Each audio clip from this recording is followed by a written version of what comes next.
આપણે આજે ડિસ્કસ કરીશું ગાઉટ. તો ગાઉટ પહેલાં છે શું? તો ગાઉટ છે ને એ મોસ્ટલી યુરિક એસિડ બોડીની અંદર વધી જાય ને એના કારણે થાય. હવે યુરિક એસિડ બોડીની અંદર વધી ગયું તો એ શું કરશે, તો એ જઈને જમા થશે. જમા ક્યાં થશે? તો એ જે જોઈન્ટ્સ છે એમાં જઈને જમા થશે. તો એ જોઈન્ટમાં જઈને જમા થાય તો એના કારણે તમારે મોસ્ટ કોમનલી મેટાટાર્સોફેરેન્જિયલ જોઈન્ટ છે પગમાં, ફર્સ્ટ મેટાટાર્સોફેરેન્જિયલ જોઈન્ટ, ત્યાં જઈને મોસ્ટલી એક્યુમ્યુલેટ થાય અને ત્યાં તમને જોવા મળે ગાઉટના સિમ્ટમ્સ અને સાઇન. તો યુરિક એસિડ બોડીની અંદર વધી જાય એટલે ગાઉટ થાય આપણે. તો હવે ગાઉટમાં પણ ટાઈપ છે, એક્યુટ ગાઉટ અને ક્રોનિક ગાઉટ. આપણે એનું ફાર્મેકોલોજી ડિસ્કસ કરી રહ્યા છે, not a mechanism of action. તો આપણે ફાર્મેકોલોજી રિલેટેડ જ આપણે એનું નોલેજ અત્યારે ગેઇન કરીશું મોસ્ટલી. તો પહેલાં એક્યુટ ગાઉટ શું છે? તો એક્યુટ ગાઉટ એ એવી કન્ડિશન છે કે હજુ ગાઉટ ઇન્ક્રીઝ યુરિક એસિડ બોડીની અંદર બ્લડ વેસલ્સની અંદર વધ્યો છે એક્યુટ કન્ડિશનમાં, હજુ શરૂઆત જ થઈ છે. તો એમાં આપણે પહેલાં તો એનસેડ્સ આપીશું. તો એનસેડ્સ એ ડીઓસી છે કે એનસેડ્સ આપણે શરૂઆતમાં આપીએ, પણ શરૂઆતમાં એનસેડ્સથી રિકવરી નથી થતી તો આપણે સ્ટીરોઇડ પર શિફ્ટ થઈશું. તો એમાં એ જ રીતે રિમેમ્બર કરવાનું, જો પહેલાં એન છે તો એન નીકાળી દીધો તો પાછળ વધ્યું સેડ્સ, તો એન સેડ્સ થઈ ગયું તો સ્ટીરોઇડ આવી ગયા. તો હવે સ્ટીરોઇડ તો આપણે કઈ રીતે આપીએ? તો ઇન્ટ્રા આર્ટિક્યુલર ઇન્જેક્શન આપી દઈએ પેશન્ટને. ઇન્ટ્રા આર્ટિક્યુલર ઇન્જેક્શન આપીએ સ્ટીરોઇડનું એટલે પેશન્ટને આ ચાલી જાય. પણ ઇન્ટ્રા આર્ટિક્યુલર તમે 1 થી 2 જોઈન્ટ ઇન્વોલ્વ હોય તો જ આપી શકો. વધારે જોઈન્ટ ઇન્વોલ્વ હોય તો દરેક જોઈન્ટ પર જઈને ઇન્ટ્રા આર્ટિક્યુલર જોઈન્ટ ઇન્જેક્શન ના આપી શકાય મોસ્ટલી. પછી આપણે કોલ્ચિસિન એ મોસ્ટ ઇફેક્ટિવ ડ્રગ છે. હવે મોસ્ટ ઇફેક્ટિવ ડ્રગ હોવા છતાં આપણે કોલ્ચિસિનને પાછળથી કેમ આપીએ છીએ? તો કોલ્ચિસિનને પાછળથી આપવાનું કારણ એ છે કે એ સેફ નથી. તો એ સેફ કેમ નથી? તો એના સાઈડ ઇફેક્ટ છે. તો સાઈડ ઇફેક્ટમાં શું કરે છે? તો એ ડાયરિયા કરી શકે છે અને માયોપેથી કરે છે. સાઈડ ઇફેક્ટમાં ડાયરિયા અને માયોપેથી કરે છે. તો ડાયરિયા માયોપેથી કરે, સિવિયર ડાયરિયા થઈ જાય. તો એટલે આપણે એના મોસ્ટલી પહેલાં શરૂઆતમાં આપતા નથી, એનસેડ અને સ્ટીરોઇડથી જ ચાલુ કરીએ છીએ. હવે આગળ મિકેનિઝમ ઓફ એક્શન આવી. તો કઈ રીતનું થાય છે? તો કોલ્ચિસિન કઈ રીતની એક્ટ કરે છે એ બતાવ્યું છે કે જોઈન્ટ છે તો જોઈન્ટ પર યુરિક એસિડ જઈને જમા થવા માંડ્યું. બ્લડ વેસલની અંદર યુરિક એસિડ વધી ગયું હતું એટલે જોઈન્ટમાં જતું હતું. હવે જોઈન્ટમાં જતું હતું એને સેલે એન્ગલ્ફ કરી દીધું. એટલે હવે શું થાય છે કે એમાંથી ગ્લાયકોપ્રોટીન રિલીઝ થાય છે સેલમાંથી. આ ગ્લાયકોપ્રોટીન રિલીઝ થાય છે અને એ ન્યુટ્રોફિલને એટ્રેક્ટ કરે છે બ્લડમાંથી કે ન્યુટ્રોફિલ આવો, અહીંયા કંઈક પ્રોબ્લેમ થઈ છે. હવે ન્યુટ્રોફિલ જેવું અંદર આવે તો ન્યુટ્રોફિલ જેવું અંદર આવ્યું એવી કેમોટેક્સિસ ચાલુ થઈ ગયો, ગ્રેન્યુલોસાઇટ ફોર્મેશન થવાનું ચાલુ થઈ ગયું અને આ ગ્રેન્યુલોસાઇટ ફોર્મેશન માઇગ્રેશન થયું એના કારણે ગાઉટના સિમ્ટમ્સ આવવાના ચાલુ થઈ ગયા. તો આપણે આ જે કોલ્ચિસિન ડ્રગ્સ છે આ ગ્લાયકોપ્રોટીનને જ ઇન્હિબિટ કરી દે એટલે કેમોટેક્સિસ નહીં થાય. એને કહીએ ગ્રેન્યુલોસાઇટ માઇગ્રેશન ઇન જોઈન્ટ. આ એમસીક્યુ પૂછેલો છે PYQમાં. તો ગ્રેન્યુલોસાઇટ માઇગ્રેશનને ઇન્હિબિટ કરતી ડ્રગ છે કોલ્ચિસિન. તો હવે કોલ્ચિસિન છે એના યુઝિસ શું છે? તો UCMS, આ જીઆરજી સરની મેડિકલ કોલેજ હતી એના પરથી પઢાયું છે. તો શું છે? તો પહેલું યુ ઉપરથી યુરિક એસિડ, સી ઉપરથી તમારી કઈ આવી જાય કે સિરોસિસમાં યુઝ કરી શકો યુરિક એસિડ, ગાઉટ, બરાબર. મેડિટેરિયન ફીવરમાં DOC છે અને સાર્કોઇડોસિસમાં યુઝ કરી શકાય. હવે ક્રોનિક ગાઉટ શું છે અને એક્યુટ ગાઉટમાં શું ડિફરન્સ છે? તો ક્રોનિક ગાઉટમાં ટ્રોફાઈ ફોર્મેશન થાય.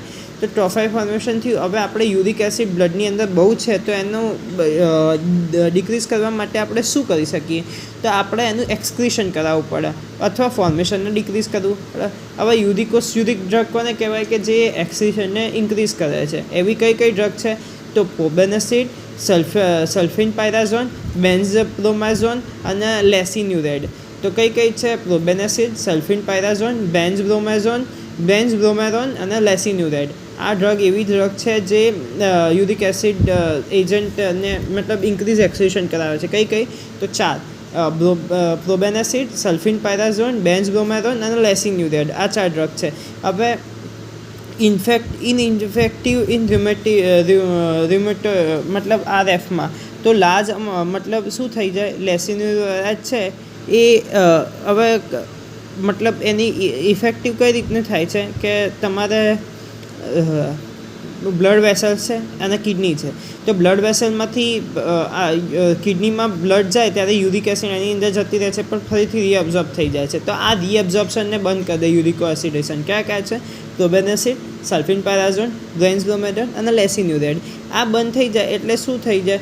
કે યુરિક એસિડ કિડનીમાં થઈ જાય. તો હવે યુરિક એસિડ ડિપોઝિટ થઈ શકે. એટલે જ્યારે તમે યુરિકોસિરિક એજન્ટ આપો ને ત્યારે લાર્જ અમાઉન્ટ ઓફ ફ્લુઇડ આપણે પેશન્ટને આપતું જ રહેવું જોઈએ. જો લાર્જ અમાઉન્ટ ઓફ ફ્લુઇડ તમે પેશન્ટને ના આપતા રહો તો તમારા પેશન્ટ શું થઈ શકે, તો એ કિડનીમાં ડિપોઝિટ થઈ જાય યુરિક એસિડ. તો લાર્જ અમાઉન્ટ ઓફ ફ્લુઇડ આપતું રહેવું પડે. અને ઇનઇફેક્ટિવ છે રિનલ ફેલિયરમાં, કારણ કે કિડની જ ફેલ થઈ ગઈ છે તો યુરિક એસિડ આમાંથી પાસ જ નહીં થઈ ગયા, કારણ જમાન જમા જ રહેશે તેની અંદર. પછી બીજું છે ફોર્મેશન. તો ફોર્મેશન ડિક્રીઝ ફોર્મેશન. તો ડિક્રીઝ ફોર્મેશનમાં શું આવે? અચ્છા, એના પહેલાંની આ મિકેનિઝમ જોવો પડે કે આપણે જે આ બીજી જે ડ્રગ હતી, કઈ બીજી ડ્રગ, હા, એક્યુટમાં આપણે યુરિક એસિડને ડિક્રીઝ કેમ નથી કરતા? એક્યુટ અટેક થયું હોય તો આપણે સીધું યુરિક એસિડ એજન્ટ આપી દઈએ, યુરિકોસિરિક કે એ બધા કોલ્ચિઝિન આપવાની જગ્યાએ. તો કે એક્યુટ અટેક હોય ત્યારે યુરિક એસિડ ઓછું છે બ્લડમાં, ઓછું કરી દે ચલો એક્યુટ અટેકમાં. તો તમે એક્યુટ અટેકમાં ઓછું થઈ ગયું યુરિક એસિડ, તો બીજી આખી બોડીમાં દરેક સેલ્સમાં તો યુરિક એસિડ વધારે જ છે, લીવર, કિડની, પછી મસલ્સમાં. તો એ ત્યાંથી માઇગ્રેટ થશે અને આવશે.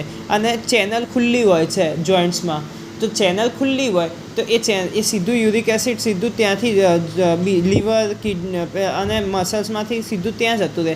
એટલે એક્યુટ અટેક વર્સન થઈ જાય. જ્યારે ક્રોનિક અટેકમાં એ ચેનલ બ્લન્ડ હોય છે ને આપણે આ એજન્ટ આપીએ છીએ, એટલે બ્લડમાં ઓછું થયું, પાછું સેલમાંથી બ્લડમાં આવશે, બીજા બધા સેલમાંથી, અને પછી તો બી યુરિકોસિરિક એજન્ટ એને ઓછું કરતા રહેશે. બરાબર, એ થઈ ગયું. હવે ફોર્મેશનમાં પ્યુરિન પ્રોટીનમાંથી ઝેન્થિન બન્યું, ઝેન્થિનમાંથી યુરિક એસિડ બને, તો ઝેન્થિન ઓક્સિડેઝ છે.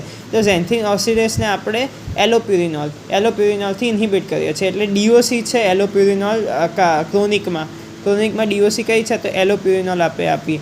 તો એલોપ્યુરિનોલ આપીએ એમાં શું હોય કે ફેટ અને carbohydrate are given, not protein. આના નામમાં જ છે આલુપ્યુરિનોલ એટલે આલુ ખાવાનું, પ્યુરિન પેલું મતલબ આલુ એટલે કાર્બ ખાવાનો અને પૂરી ખાવાની એટલે ફેટ ખાવાનું, પણ પ્રોટીન તો નહીં જ ખાવાનું. બરાબર, આ થઈ ગયું. હવે આના સિવાય એલોપ્યુરિનોલનો બીજો યુઝ શું છે? તો એ હાઇપરસેરિયા મતલબ એન્ટી કેન્સર ડ્રગ છે. તો એન્ટી કેન્સર ડ્રગ એ શું કરે? તો સેલને તોડી નાખે. મતલબ લાર્જ અમાઉન્ટ ઓફ પ્રોટીન અને પ્યુરિન રિલીઝ થતા હોય. તો લાર્જ અમાઉન્ટ ઓફ પ્રોટીન અને પ્યુરિન રિલીઝ થાય તો એના કારણે શું થાય? તો એન્ટી કેન્સર ડ્રગ આ થયા, એના કારણે ઝેન્થિન ફોર્મ થઈ ગયું. અને ઝેન્થિન ફોર્મ થયું, એ ઝેન્થિન આગળ જઈને યુરિક એસિડ ફોર્મ કરે છે. તો large amount of uric acid form થઈ જાય. અને આ large amount of uric acid ને ટ્રીટ કરવા મતલબ એના એવું થાય એન્ટી કેન્સર ડ્રગમાં. તો આ જોડે તમે એલોપ્યુરિનોલ આપો તો એ હાઇપરયુરિસેમિયા પ્રિવેન્ટ કરે, યુરિક એસિડ બનવાના રહે, કારણ કે ઝેન્થિન ઓક્સિડેઝ ઇન્હિબિટ થઈ ગયા છે.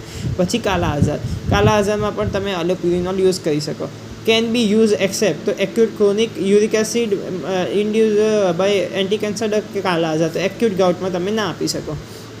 પછી એના જોડે છે આર્યુ 6 મર્કેપ્ટોપ્યુરિન છે, એ ઝેન્થિન ઓક્સિડેઝ એઝોથેરાપિન છે, એ ઝેન્થિન ઓક્સિડેઝ વડે આગળ કન્વર્ટ થાય છે.